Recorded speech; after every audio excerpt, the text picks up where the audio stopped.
Once upon a time, in a kingdom far, far away, there were princesses who were both beautiful and brave, that even dragons would listen to their every command. These were created by a wizard with a paintbrush and a pen. He would spend days dreaming and imagining incredible characters, and his name was Walt Disney. You might have heard of Mickey Mouse, but that was just the beginning of the Disney magic. Disney Studios celebrates 100 years of existence in 2023, and this is a 3-part podcast series tracing the wonders of Disney's worlds. In part 1, we heard stories about how cartoon animations used to be done in the times of Walt Disney. In part 2, we heard about how Disney princesses have changed from the docile Snow White to the warrior Princess Raya. And in part 3, which is this episode, we have a special guest, an animator from Disney Studios, who will walk us through incredible stories about how movies like Frozen and Moana get made. Hi there, you're listening to What's New Today, a kids and family podcast about current events shaping our world. This is your host Sangeeta from India, and in this episode I am joined by... Hi, my name is Shriya. I am 10 years old and I live in Bangalore. Hi, my name is Ananya. I'm 12 years old. I study in 6th grade and I live in Mumbai. Hi, I'm Chatrasal. I am 33 years old and I'm working at Walt Disney Animation Studios. I live in Los Angeles, California in USA, and I'm working at the old Animation Legacy Studio in Burbank. Welcome, all three of you. Normally, the kids who come on this show share their ideas on each new story. But this episode is a bit different since we are more eager to hear from Chatrasal. Shriya, Ananya and I will take turns and shoot a few questions his way. And we're eagerly looking forward to hearing a lot of interesting behind-the-scenes stories.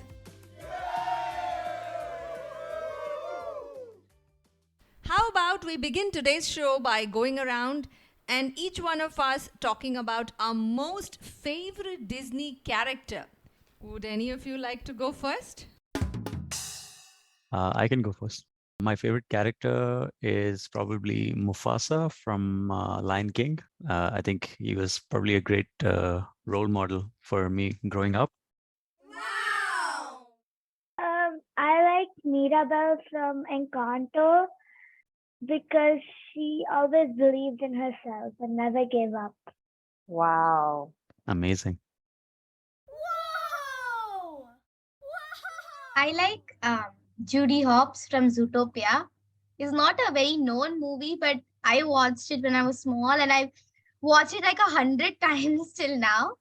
I like Judy Hopps because she's so determined. It doesn't matter if everybody tells her that she can't do it, she's wrong, she won't be able to achieve her dreams. Still, she achieves her dreams and she works forward. She's very determined and goal-oriented. Wow, such an interesting set of characters. And my favorite would probably be Pumbaa and Timon from the movie Lion King. I love their sense of humor. And let's start this show with one question for Chatrasal from me. Let's take a story like The Lion King, and let's say you had to animate Mufasa. How do you begin thinking about how should this character look and behave?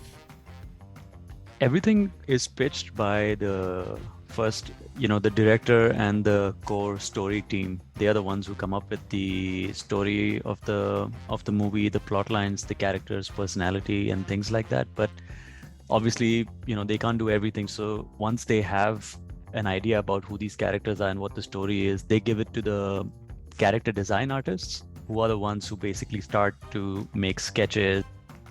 They make notes like the eyes are too big because it makes him look a little childlike, so let's make the eyes smaller. Let's make his jaw a little bit bigger so he looks more like authoritative, things. I'm just talking about Mufasa for example. They have to do sketches of these characters in all different angles. So animators and the people who are working in production know how this character looks from every angle. And then after that, we basically take those sketches onto a software like the one that we use in Disney is called Maya, Autodesk Maya. We basically take the sketches onto the Maya software and make 3D, the modelers, 3D modelers make 3D models out of it. And then we animate and so forth.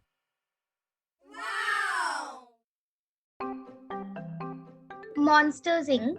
or Monsters University, Sullivan has so many hairs on his body. He has so much fur. It's like the dogs and animals that are there in Disney movies also. They have so much hair and so much fur. So it's like they can't sketch out each hair and again and again and again, right? So like what happens? Yeah, that's a good observation. I think both Monsters Inc., Monsters University, all the newer CG movies, they're all on computer and it's done all on software. So none of these movies have, well, most of them at least, like 99% of the 3D movies are all computer generated images. And for fur, hair, cloth, things like that, there are actually departments in animation, like cloth department, fur department. They're little bit more technical because they apply the right physics on the character. So when we animate, I'm an animator, I bring life into the characters, I do acting for them. And then on top of that, the cloth or the hair or anything that they have is basically handled by another department to make it look right for that world. Nice question. So, like in Tangled, when Rapunzel used to move around, her hair used to move with her. But how do you do that in animations? Like, what do you do to, like, what tools do you use? Her hair was actually done by the character effects department. And I think Tangled, when it came out in 2010, was at that time the most expensive animation movie made. And most of it was because of her hair, because it was very hard to tackle. It was 13 years ago. We don't draw on the Autodesk Maya necessarily, that gets shown on the big screen, but inside our studio, we have tools where we can do rough sketch passes. As animators, we can show the cloth, hair and fur department what we want artistically the hair to look like. And then the character effects department would actually go and create that hair behind her based on the sketches that the animators provide. When Flynn is tugging on her hair, we obviously want the hair to go from a wave to straight because we are showing tension. We would just draw that kind of on a sketch saying this is what we want the shapes to be like. How much time does it take to create a scene like that, say when Rapunzel's hair is being tugged by Flynn from below? It goes from, wavy to something that is very taut. Usually each scene, based on its complexity, has man days. Let's say, for example, if it's only a 1 second shot, then it might take them maybe like a week. I work on a movie sometimes for 1 or 2 years and I end up with doing about 45 to 50 seconds of animation because it takes it takes a long time to get the approval and the quality perfect. Oh my god, if that's the kind of effort that goes into making every animation movie, I think we should all be watching movies minimum of 10-20 times. That's why she's seen Zootopia so many times. I've seen it like at least 50 times. 50? Really? I think you and me are tied on that probably. That's one of my favorite movies as well. I really like that movie. Shreya, which Disney movie have you seen a lot of times? Would that be Frozen by any chance? I watched it 5 times, like 4 times at home, and then I told my mom, can I please go see it in the theater with the popcorn and all? I need to. And then she took me there. And Frozen 2 was the best.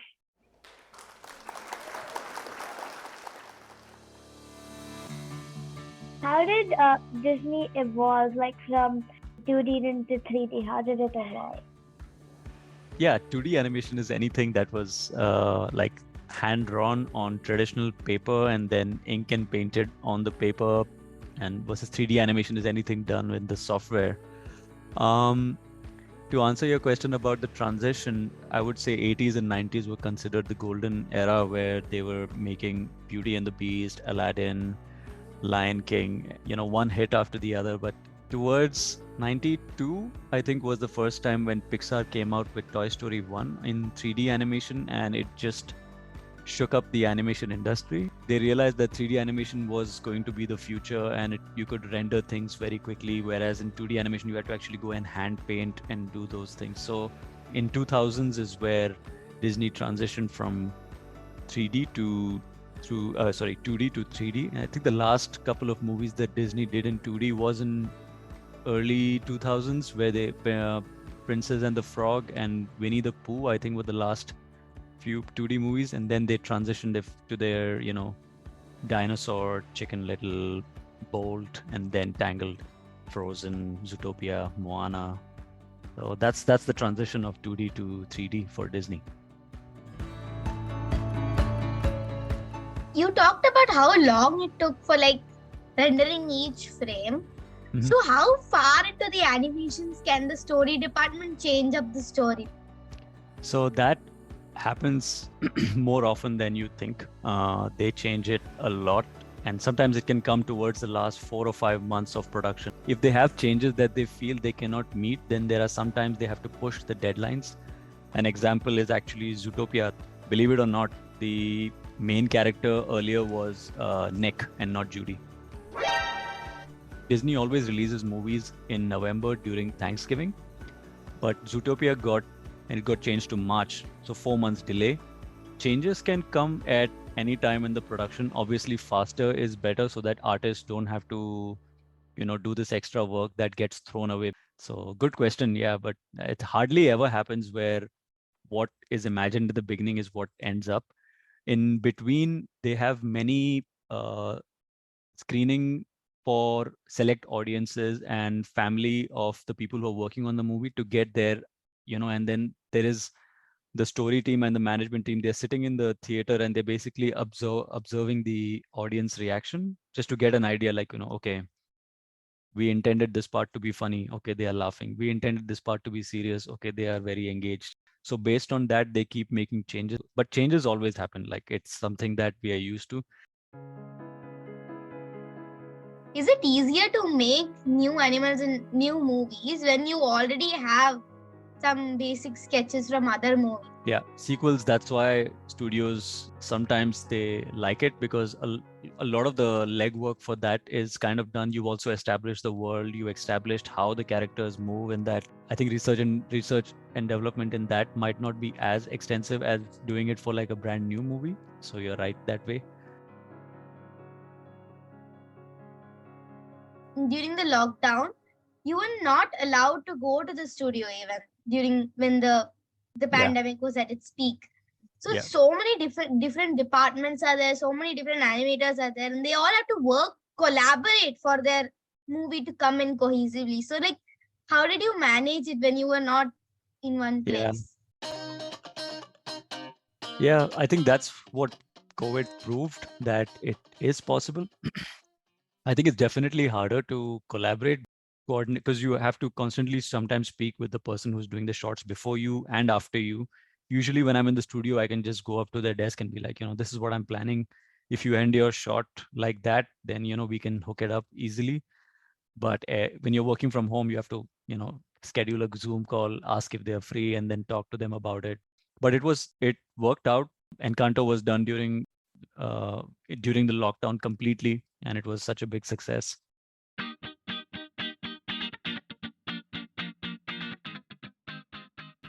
Oh wow, that must have been a lot of Zoom calls that animators had to have done during the pandemic.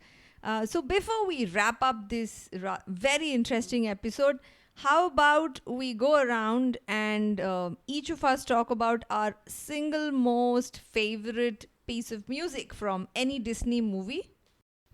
I can see Shreya grinning. I think she has like 100 ideas in her head. Do you want to go first? Or no, you want to wait? Okay. I want to go first before Shreya takes my answer. I like We Don't Talk About Bruno in Encanto. Let It Go from Frozen 2 was really nice. I have two ones actually. One is from Encanto and one is from Frozen 2. So, one is the Isabella song, What Else Can I Do? And the other Yeah. one is Into the Unknown. Oh wow, all of these are really classic and legendary songs. I think my favorite will remain Hakuna Matata from Lion King. That's a classic too. Yeah, that's an amazing one. Thank you so much, all three of you, for this very interesting conversation. And I learned a lot. Ananya and Shreya, did you all have a good time? Yes, we had a great time. Yeah, I had a great time. It was Now it's amazing your turn. speaking to both of you guys. Yeah, it was really insightful to hear questions from you. Usually, when we get questions, it's a little bit more technical. Great to hear what the target audience wants to know and what they like about the movie. So, thank you. Oh, thank you. It was wonderful to hear a lot of insider stuff from the horse's mouth. I'm sure all our listeners too have been enthralled by several of these stories. We normally end every episode with a quiz. In this episode, there's a small twist. We do have a quiz, but it's based on what we spoke about in all three parts of this 100 Years of Disney series. If you haven't heard parts 1 and 2, please do go and give them a listen and then click on the quiz link in the show notes below. If for whatever reason you're unable to locate that link, do drop us an email at hello@wsnt.in. And the winners of the quiz will receive a Disney themed curio with your name on it. If you enjoyed listening to this banter between Chatrasal, Shreya, Ananya, and I'm sure you'd love listening to other episodes of What's New Today and catching up on a lot of the current events around the world. So please do click follow and subscribe, and do leave us a rating and review on Spotify or Apple Podcasts or wherever you're listening. New episodes drop every Monday and Friday. And thanks for listening.